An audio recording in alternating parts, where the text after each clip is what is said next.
troubles come and my heart burden be, then I am still wait here in silence till you come and sit a while with me. You raise me up so I can't stand on mountains. You raise me up to walk on stormy seas, and I am strong when I am on your shoulder. You raise me up to more than I can be.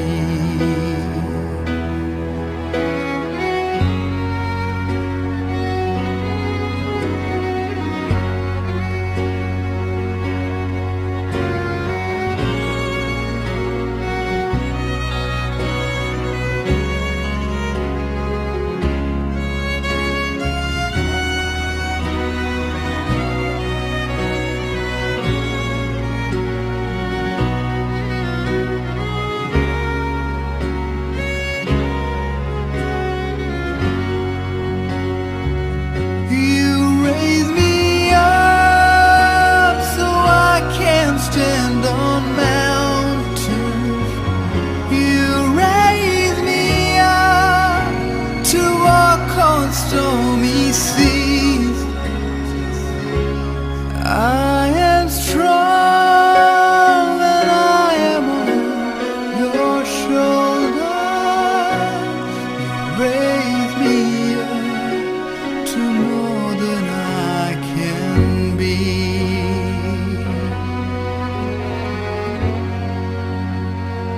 You raise me up so I can stand on mountains. You raise me up to walk on stormy seas, and I am strong when I am on your shoulders. Antara suka, sayang, dan cinta. Suka adalah saat ingin memiliki seseorang. Sayang adalah saat ingin membahagiakan orang lain. Dan cinta adalah saat berkorban untuk seseorang. Saat bersedih dan menangis, maka seseorang yang menyukaimu akan berkata, "Sudahlah, jangan menangis lagi." Tapi orang yang menyayangimu akan diam dan ikut menangis bersama. Dan orang yang mencintaimu akan membiarkan dirimu menangis dan menunggumu hingga tenang, lalu berkata, "Mari kita selesaikan masalah ini bersama-sama." Saat orang yang menyukaimu berada di sampingmu, maka dia akan bertanya, "Bolehkah aku menciummu?" Tapi orang yang menyayangimu, dia akan berkata, "Biarkan aku memelukmu." Dan orang yang mencintaimu tidak akan berbicara, dia hanya akan selalu memegang erat tanganmu, seakan dia tak mau membiarkan dirimu terjatuh. Saat orang yang disukai menyakiti, maka akan ada kemarahan, bahkan tidak ingin berbicara dengannya. Tapi jika orang yang disayang menyakiti, maka kamu akan menangis karenanya. Dan jika orang yang dicintai menyakiti, maka kamu akan tersenyum walau itu pahit dan berkata, "Dia hanya belum tahu apa yang dia lakukan." Suka hanyalah keegoisan diri sendiri.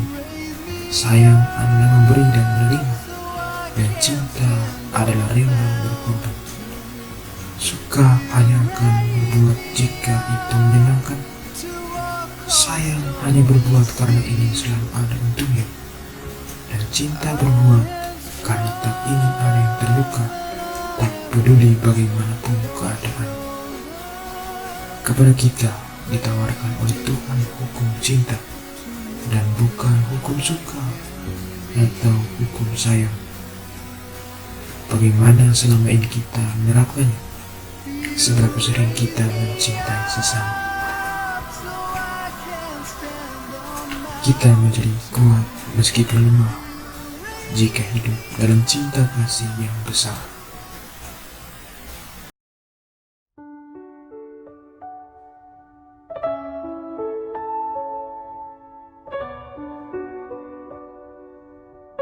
Mari kuperkenalkan padamu seorang wanita yang memiliki hati seperti malaikat, yang telah jatuh ke bumi dan tak ingin kembali tanpa melihatmu tumbuh dan menjadi serupa dengan dirinya. Tangan kanannya adalah kesabaran, yang memelihara langkah anak-anaknya di dunia, dan tangan kirinya adalah doa, yang menerbangkan nama mereka ke surga. Air matanya adalah titik-titik hujan yang menjadi samudra dan tak pernah jatuh dengan sia-sia. Senyumannya adalah busur panah ilahi yang menenangkan tangisanmu saat kecil. 1000 kali engkau terbangun di tengah malam, 2000 kali dia terjaga di sampingmu. Matanya tak pernah sungguh-sungguh terpejam sebelum engkau benar-benar terlelap dan bermimpi. 9 bulan dia membungkusmu dalam kandungannya. Bagaimana mungkin dia dapat melupakanmu sedetik saja? Dalam rahimnya lah engkau telah dilahirkan. Dapatkah dia sedikit saja mengingkarimu? Dia hanya hidup oleh nafasmu, karena baginya kamu adalah segalanya. Kehidupan hanya dianggapnya berguna karena ada kamu di sisinya. Ketika kamu semakin besar dan kuat, dia semakin tua dan lemah. Tapi cintanya tak pernah berkurang buatmu. Kamu akan semakin tampan dan cantik, sedang wajahnya kian keriput tak menarik. Tapi rasa sayangnya tak pernah berubah bagimu. Berjanjilah sebagai makhluk yang terbentuk dari darah dan dagingnya, yang terpahat dari harapan dan mimpinya, bahwa engkau tak akan melupakan dia, walau usia tua mengambil ingatannya.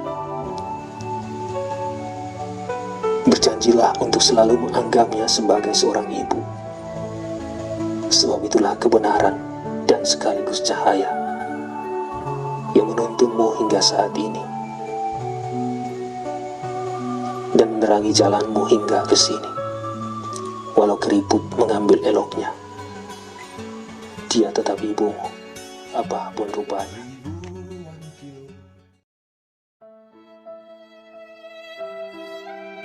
Aku ingat Tuhan pernah bersabda, mintalah maka kamu akan mendapatkan. Maka aku pun memohon pada Tuhan dalam diam yang sendu, agar mengubah pedih ini menjadi baik-baik saja. Sekian lama aku menanti jawaban atas doaku, namun Tuhan masih diam-diam saja. Entahlah, mungkin Tuhan lupa. Mungkin Tuhan sedang sibuk mengumpulkan permintaan jutaan manusia di dunia. Ataukah Tuhan sedang tertidur lelap karena lelah bekerja? Barangkali Tuhan sedang bercanda. Tuhan, candaanmu sungguh menyakitkan. Candaanmu sungguh tak lucu untuk ditertawakan. Janji bak fata morgana yang indah di pelupuk mata. Aku telah berjuang menanti dalam harap yang kian memudar. Air mataku telah terkenang menjadi lautan, dan aku hampir tenggelam. Aku tak kuat lagi berharap. Biarlah deritaku kuobati sendiri, meski ku tahu itu mustahil. Karena ku tahu tak ada gunanya berharap pada ketiadaan. Dan di ujung lelahku aku tetap bermimpi bahwa Tuhan belum mati seperti sabda filsuf. bahwa Tuhan hanya ingin menguji agar sabarku menjadi lebih panjang. Karena Tuhan tahu kapan Ia harus bertindak, agar keindahan harap dan doa itu menjadi sempurna. Tuhan, panjangkan sabarku jika itu masih mungkin.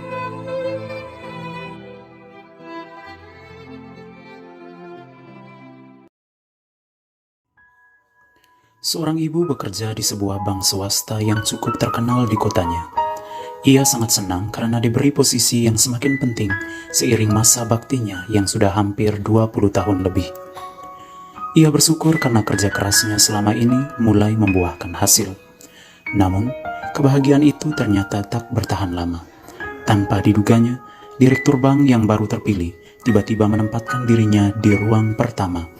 Ruangan ini dihuni oleh para pegawai baru yang biasanya belum lama berkarya dalam dunia perbankan.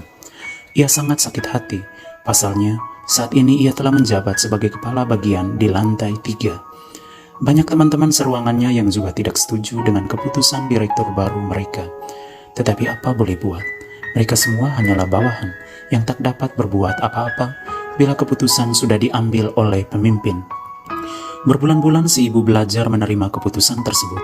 Sesekali ia bercerita sambil menitiskan air mata di dalam doa. Ia tidak ingin memperluas masalah batinnya dengan bercerita kepada teman-teman. Ia hanya berpasrah kepada Tuhan dan berharap agar dikuatkan untuk bisa berdamai dengan kenyataan yang ada.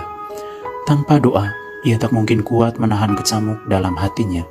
Ia mulai membenahi situasi batinnya yang kacau karena amarah dan dendam. Ia terus meyakinkan diri bahwa apa yang ia dapat di dunia ini hanyalah sementara. Jabatan dan posisi semata-mata adalah amanah yang dipercayakan kepadanya untuk bisa mengembangkan diri dan memperhatikan kebaikan sesama, terutama mereka yang dipimpinnya. Dan saat ini, ia diberi kesempatan untuk belajar lebih banyak dari pengalaman orang lain yang sedang menjalankan amanah tersebut sebagai pemimpin. Bulan demi bulan pun berganti. Si ibu akhirnya mampu beradaptasi dan berdamai dengan dunia kerjanya. Ia punya banyak relasi dengan para pegawai muda yang menghargainya bukan saja sebagai seorang senior, tetapi juga sebagai ibu yang dikenal amat ramah dan suka membantu. Kini ia sadar bahwa Tuhan sungguh menggunakannya sebagai alat yang sangat berguna untuk membantu para pegawai muda yang sedang belajar tentang dunia perbankan. Disinilah dia belajar tentang arti kepemimpinan yang sesungguhnya, yakni melayani. Saat ia memutuskan untuk bisa berdamai dengan segala situasi dalam hidupnya, di saat itulah ia dapat menemukan makna kehidupan yang sesungguhnya. Kini, ia boleh bernapas lega, karena selain jabatannya telah dikembalikan, ia bisa memandang dunia dan sesamanya dengan kacamata yang lebih manusiawi. Ia tahu bahwa Tuhan telah menyisipkan pesan yang amat indah dalam pengalaman hidup yang baru saja dilaluinya.